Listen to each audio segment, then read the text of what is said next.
Hello everyone, welcome to CertiK's Fireside Chat. I'm Yuki Kamimoto, I'm CEO of Nada News, and I'm so excited to have this session today to be joined by two great guests here. So just a brief introduction. First, Fujino-san, the Chief Compliance Officer of OKJ, one of the leading exchanges in Japan. Welcome. はじめまして。よろしくお願いします。Okay, and Ronghui, the CEO and co-founder of CertiK, the global leader in Web3 security, trusted by institutions worldwide. Welcome to Japan. Yeah, thank you.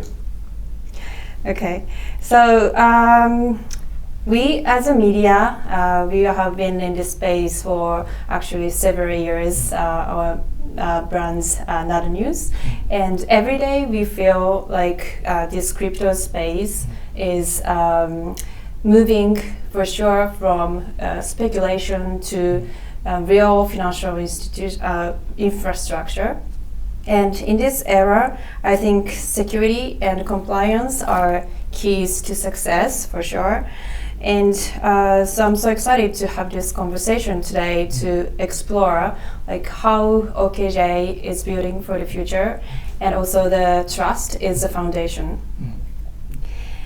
Right, so first of all, let's start with the topic of overall crypto market. Where is the market heading? 藤野さん。はい。はい。OKJ としてはこのクリプトの、世界観がどんどん広がっていく中で、どこのエリアにフォーカスしていますか？そうですね。まず本日ですね、国会で、金商法の改正、これについての成立がございました。これによって何が起きるのかというと、まずこれまで暗号資産というものは決済の領域で、認められてきたものですけれども、正式に金融資産として認められたと。これは顧客に与える影響、取引先に与える影響、そして我々暗号資産交換業者に対する影響というのはかなり大きいものになるだろうとは思っています。でこれによって ETF 含めてその他の商品について語ることができるようになるというところを考えると、僕たちとしては新たな領域として RWA、リアルな資産をトークン化していくというところに攻めていきたいというのがまず一つ。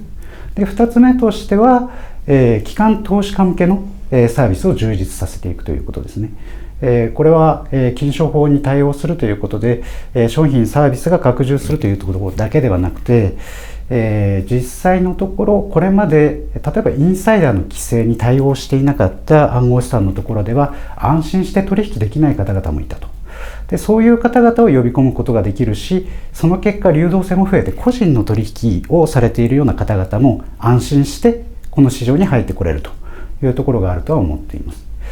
最後にステーブルコインのところですね。日本円建てのステーブルコイン昨年ぐらいからどんどん発行されてきていて、信託型も出て、で3つのメガバンクが共同で発行する方針について発表するというところもあって、需要が急速に拡大してきていてインフラも整っているというところございますので、この3つの領域は暗号資産交換業者としてこれまで長く信頼を積み重ねた我々 OKJ が率先して取り組まなければいけない分野だと考えています。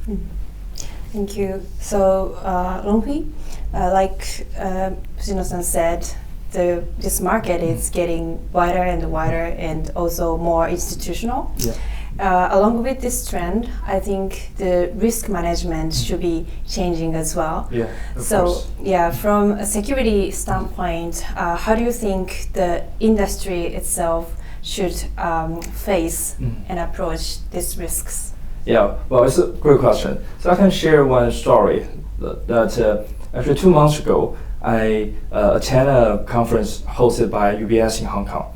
And so on that panel, all the panelists, we basically share a feeling that it's hard to believe that we can talk about digital assets on the main stage of UBS conference. So it marks that more and more traditional institutions, right, financial institutions start to enter the space and embrace this new technology. Well, it definitely introduces lots of opportunity, but also introduces lots of new challenges. So different from, I would say, Web3 native companies, this traditional, let's say, especially financial institutions, they are regulated, right? They have license. They gonna put a huge stake on chain, and the system can be more complex. But they are, I would say, they can't tolerate risk and so on, right? So that's the issue. And we also have seen a trend that's actually the smart contracts deployed, the number of smart contracts deployed have been decreased, the total number. But more and more smart contracts, they are less complex, but also holds higher value of asset and are kind of owned or deployed by traditional institutions, right? So that's a trend we have seen. And when institutions come into the space, they have totally different requirements. So that's why we say that we need to move and involve our solution and products to institutional grade. Like we have to offer beyond just like code auditing. We have to provide techniques like a formal verification to give some security guarantee, and rather than just a audit report. And we also need to provide the whole life cycle security solutions and products, right? Starting from the code development to code deployment, then to, well, let's say on-chain and off-chain monitoring system, and then provide compliance solutions and so on. So, well, things have been changed a lot. So it's getting more comprehensive. Yeah. Great point. So now we are moving on to the regulation talk. 藤野さん、最初に、OKJ さんは、日本のこうクリプトのレギュレーションっていうのはこう世界に比べてすごくしっかりしていて、でしっかりしているっていうことはやっぱり慎重なのでスピードも遅くなりがちだと思うんですけど、OKJ さんは暗号資産のリスティングがすごく早いですよね。このコンプライアンスとスピードっていうのをどうやってバランス取ってますか？ありがとうございます。せっかくなのでアピールもさせていただくと、本日の17時から関東コインが上場します。このコインは板取引を始めるのは日本で初という形になりますので、OKJ としてはこれで銘柄扱うのが54種類。これはですね、日本の板取引の中では、国内ナンバーワンというところになります。なぜ僕たちがこういったスピーディーな上場を果たすことができるのかという構造的なところでお話をすると、まず上場の検討を始める段階から、コンプライアンス部門、システム部門、リスク管理の部門といったところがですね、並走して、調査に向けて走っていくという構造がございます。ですので、初期段階からですね、全社一斉に動き出すというところが仕組みとして出来上がっている。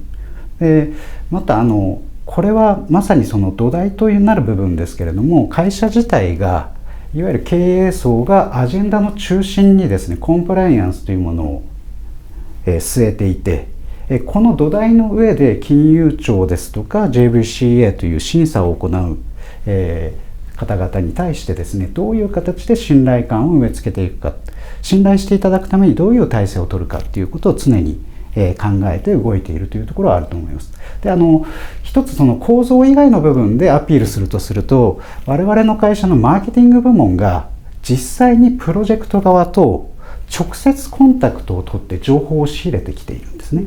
いわゆるネットで調べましただとか、ウェブミーティングでお話をしましたというところではなくて、現地に行って一時情報をそのまま仕入れて、それから上場の検討をするというところがございますので、情報のソース自体がとても信頼性のあるものだとは思っています。で、上場した後も、この上場を維持するためにこういった、モニタリングの体制というのは常に取り続けますから、これは当局側ですとか協会側にとってもとても信頼性のある体制だと思いますし、またプロジェクトの皆さんもそれであれば OKJ で上場したいと思っていただけるような仕組みが出来上がっているのかなと思います。国内初の上場銘柄って多いですもんね、御社。そうですね、国内初上場となると当然審査が厳しいんですけれども、それを乗り越えるためにやっぱり各部で協力して、最初から動き出そうというところが、まさに一朝一夕ではできないような仕組みとして今出来上がっているのかなと思います。すごいですね。Okay, Ronghui, he talked about like the balance between compliance and speed, and maybe you can see this Japanese regulation over crypto assets. It's more stricter than other countries, maybe. So I just wanted to know like how you think like under this stricter regulation model security. How should security be? Yeah. Well, yes. Well, I would say that first, I totally agree with the point that Japan always have the most rigorous compliance framework for most of the financial sectors and so on. So it also applies to the digital asset sector. First of all, I feel it's a good thing because I personally view it as a pressure testing, right? And well, there must be some region, right? Move more advanced, right? Place more rules, right? Do experiments and so on. And Japan, I would say, are leading this at this moment. And for example, like for many regions, they still do not have, let's say, even do not have any compliance framework, right, for digital assets and so on. But Japan has done it for a while. So that's my first point of view. I feel it's a good thing, and I think what's Japan governments are facing will be faced by many other regions in the future. And that's the reason why I would say I also want to make this as a great opportunity to announce that CertiK we officially entered the Japan market. Because we believe there are lots of things we can help. We have been working with many regulators in many regions, including Hong Kong government, Singapore, of course, US, right, UAE area, Brazil, Turkey, and many regions. I personally also serve as a technical advisor for MAS and also serve on the Hong Kong Web3 Task Force Committee.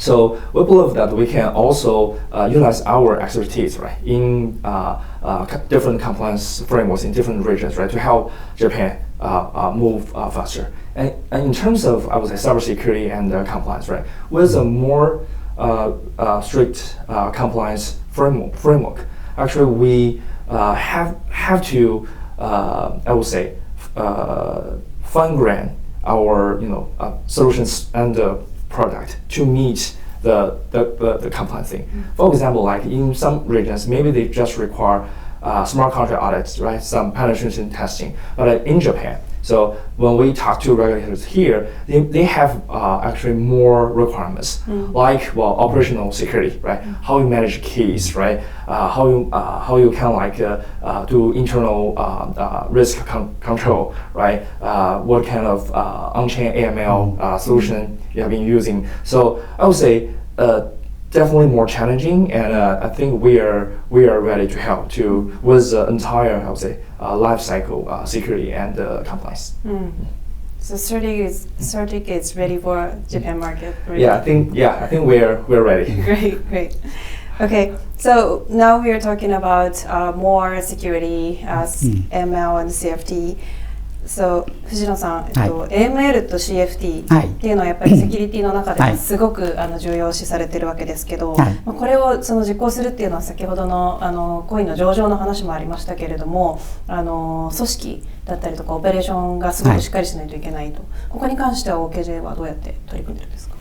そうですね、いくつか観点はあると思います。CertiKさんみたいな、ブロックチェーンの分析ツール、我々も複数用いて、オンチェーン、オフチェーン含めてリアルタイムな監視というのは常に行ってますし、これに対して、コンプライアンスの分析を我々の中でかけて、その上でリスクを、算定して、それの確認を行い対応するというのはも日々やっている、専属チームがございます。で、ただこういったオペレーションだとか技術っていうところだけではない部分は当然にあるなとは思っていて、セキュリティのところだけを考えるのであれば、例えば、制度上金融庁また協会がですね、いろいろ我々の方に示してくれた、分別管理の仕組みですね。我々は日本円でお預かりした資産は全て 100% 信託に預け入れるという形をとりますし、暗号資産については、毎営業日、僕たちであれば365日ですね、常に、コールドウォレットに入れる。で、コールドウォレットから暗号資産を移動させるという時には、複数の部署の複数の人間が複数の端末を使い、また、ここでは言えないようなロジックも活用しながらですね、お客様の資産を完全に守っていくという形をとっています。で、やはり会社の組織風土だとかそういったところは根底にはあるんですけれども、これらをですね継続していく、その効果っていうのは結局コンプライアンスセキュリティで得られるものはお客さんの信頼だと思うんですね。OKJ に対してであれば資産を預けても大丈夫だ、この資産は悪いことに活用されないんだ、この信頼を僕たちがどうやって勝ち得るのか、それを保ち続けるのかっていう単純なところで、社員の認識をきちんと醸成する、こういう仕組みはできてるかなと思いますね。で、細かいところとか言うと、オペレーションの人間なんかは、第一線と言われるいわゆる業務を行う人たちが、常にこういうことって危ないんじゃないかしら、こういう人たちって過去にトラブルを起こしていますよみたいなところを声を上げる機会っていうのがたくさんあるんですね。例えば社内のグループチャットの中でそういった情報をどんどん飛ばし合う。で、第2線のコンプライアンス部門が常にそれをキャッチアップして、常にであれば今のルール基準というのをどういうふうに変えていこうかっていうところを日々ディスカッションできるというところが、スピーディーなところがいわゆるその OKJ の特徴なんだろうとは思います。なるほど。ルールもそうですけど、やっぱ組織が大事なんですね。そうですね。Okay, Ronghui, I have a question to you. So what's the difference between secure exchange and unsecure exchange, and how does AML help for this? Yeah, well, I would say well, for digital asset or blockchain, right, people always emphasize a word called decentralization. But I feel the key concept or word should be trust, right? So actually this entire technology is being built for establishing trust, right, among entities who don't even need to know each other, right? That I feel that's a key spirit of it. And then in terms of, let's say, secure first and compliant first exchange versus, right, the one that maybe not emphasized enough, I would say the key difference is about the trust and also long-term trust. Trust is very hard to build, but it can be easily broken, right? That's the issue. And we have seen that, I would say, for companies like OKJ, right, who has a culture that always puts, let's say, security and compliance in the first place. It definitely will help build this long-term trust among users and also among, I would say, regulators and so on, right?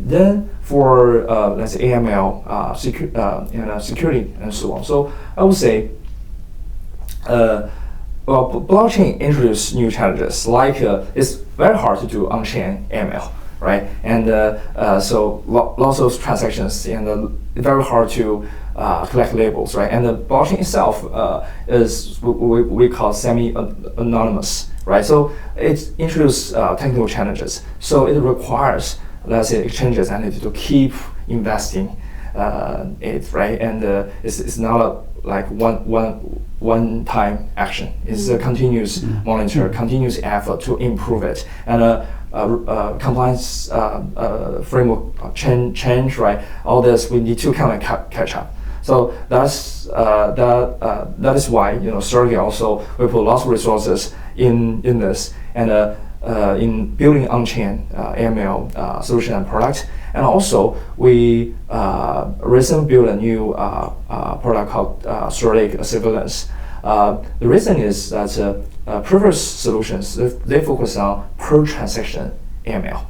But in many cases, like in the eye of regulators, sometimes they want to see a bigger picture, a micro, image of the how well, let's say, an exchange, right, that on-chain ML and so on. So that's the focus for this new product. We want to give kind of like a risk profile for all inflow and outflow, right? Give kind of like overall picture of the risk control on-chain ML for an entity like a licensed exchange. Yeah.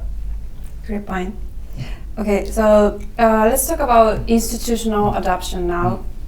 藤野さん、機関投資家向けのサービスっていうのをOKJ も拡充されてきてると思いますし、マーケット自体も今リテールに加えて機関投資家さん増えてると思うんですけど、ここのトレンドについてどう見ているか、あとこの投資家の層っていうのがどういうふうに変わってくると思いますか？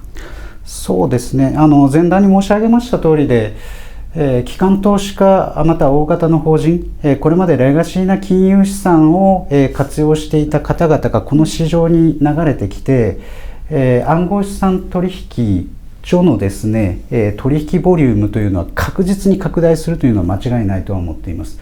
で、それに伴って当然個人の投資家たちもどんどん増えてくるとは思います。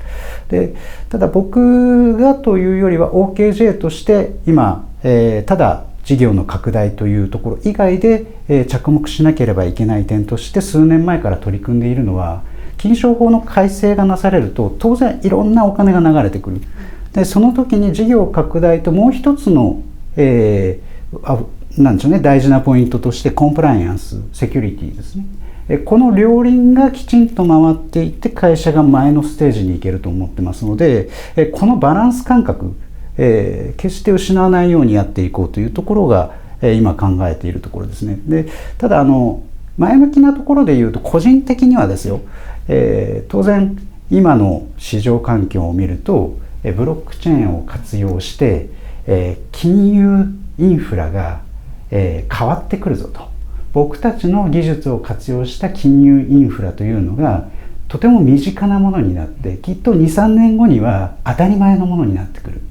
で、それを当然目指していく一方で、さらに社会生活インフラのところにも入り込めると思うんですね。例えばこれだけグローバルな環境で、例えば日本に働きに来ている海外からの労働者の皆さんが収入を得た時に、国に対してお金を送ろうと思った時にブロックチェーンを活用して資金を移動しましょうといったところも容易になってくるし、コストも下がってくる。それだけではなくて、例えば法定通貨をエクスチェンジせずにステーブルコインで世界中どこでもシームレスに買い物ができる。そういった社会生活インフラの一部となれるように、この暗号資産の市場がなってほしいし、その入り口はどうするのかといったら、やっぱり暗号資産交換所が必ず入り口になると僕は信じているので、そこで OKJ が、特に暗号資産ということをイメージせずに取引できるような環境を、数年の中で作っていきたいなと思っています。本当に体験が変わっていきそうですね。そうですね。ワクワクするフェーズだと思います。ありがとうございます。Okay, Ronghui. So institutional clients should be more strict about risks, right? So what do you think the institutional grade security should be? Yeah, well, as you mentioned, right, institutions, they have much higher requirements because they have higher stake, right? The system is also very complicated and well integrated with lots of other components. For institution, right, they need a more comprehensive and full life cycle security solution. So many people even don't know what are the risks, right, in digital asset systems. And so some of them, they may feel, well, it's kind of like a Web2 system. Some of them may feel, well, maybe just smart contracts or blockchain, but actually it's not the case. From our point of view, when we talk about risk in the digital asset system, right, it first includes what we call on-chain risk, right, that we need to mitigate. On-chain risk including, let's say, smart contract vulnerability, blockchain vulnerability, validator issues like Oracle risk, and so on. So these are what we call on-chain risk. And then we also have off-chain risk, right, mostly operational risk. And then we also have compliance risk. We talk about on-chain per-transaction AML, right? The risk profile for the entity, all this kind of stuff, right? So for institutions, they need to cover all this risk, right? They need to work with experts, right, to help mitigate, help first I would say monitor all this risk, right, and then try to mitigate all this risk. Yeah. I guess institutions should learn like what they need, right? Yeah, and well, it's hard. It's kind of like I would say right now it's still the market training stage. Because I would say it's just a very early adoption stage, and institutions just enter the space, and we also need to explore, right, kind of like what are the right solution for this, and also attack vectors got shifted. Let's say introduced by the new frontier AI model, for example, right? So we all need to involve. Yeah, it's very important phase. Yeah. Okay, so the last question should be future outlook. 藤野さん、OKJ にとってっていうところと、先ほどからもお話ありますけれども、この暗号資産市場が大きく変わっていくっていう、この 1,2 年とか、数年っていうのはどういうふうに見てますか？そうですね、まさにその国含めてこの暗号資産を取り巻く環境というのを整備してくれたというのがこの1年2年というところでしょうし、この法律が施行されて実際にユーザーの皆さんがメリットを感じられるというのがこれから1年2年というところだと思うんですね。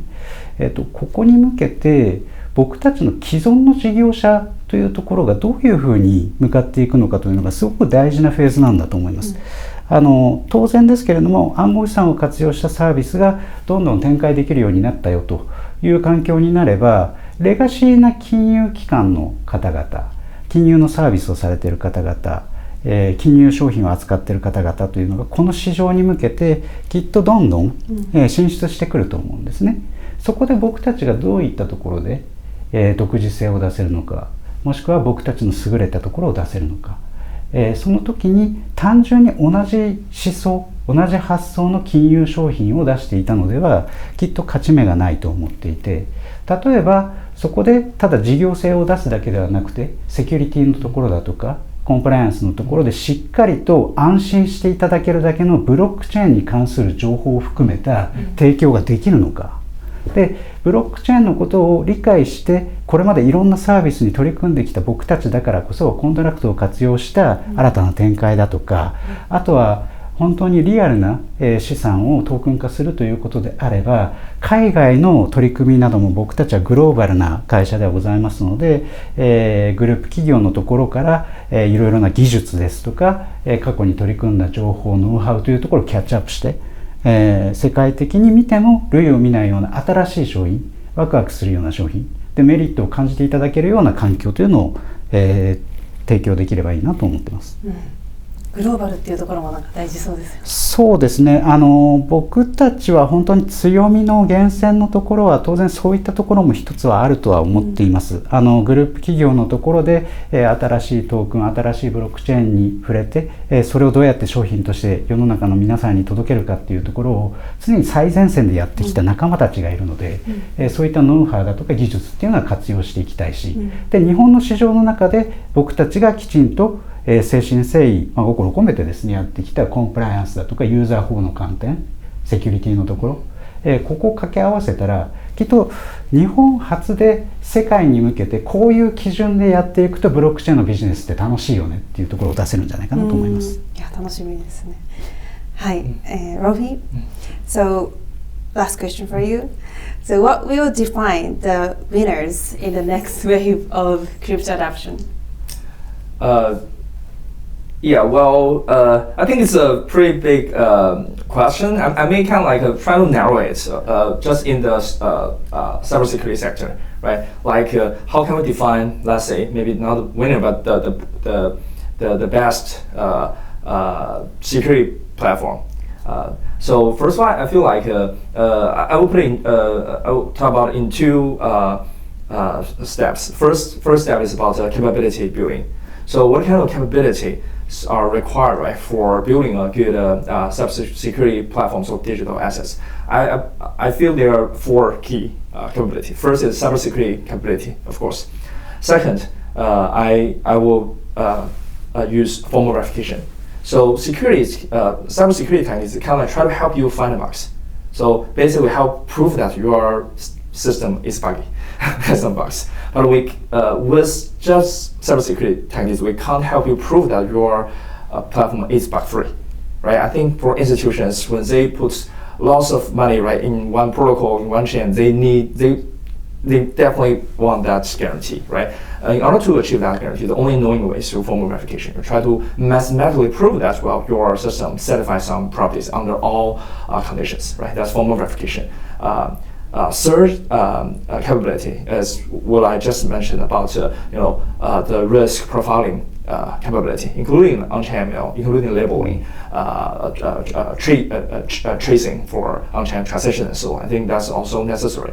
The fourth capability is AI capability, right? Because right now hackers are using frontier AI model, right? Try to find bugs in the system, and I will not try to discuss whether AI can replace security researchers or not, but for security researchers and security platform, they need to understand the power of AI models and utilize it to help make the system more secure, right? That's the 4 capabilities we feel that you have to build. And then the second step, I would say, need to closely work with regulators, because I feel let's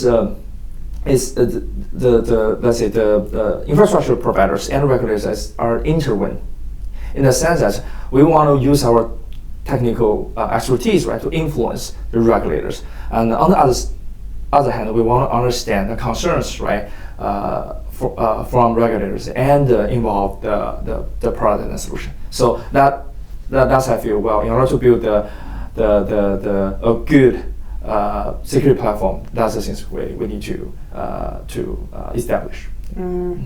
It's just a lot to do, but very exciting. Okay, so I think we are finished here. So thank you very much for you two. Great conversation, and that's all from us. Thank you very much. Okay. ありがとうございます。Thank you. ありがとうございます。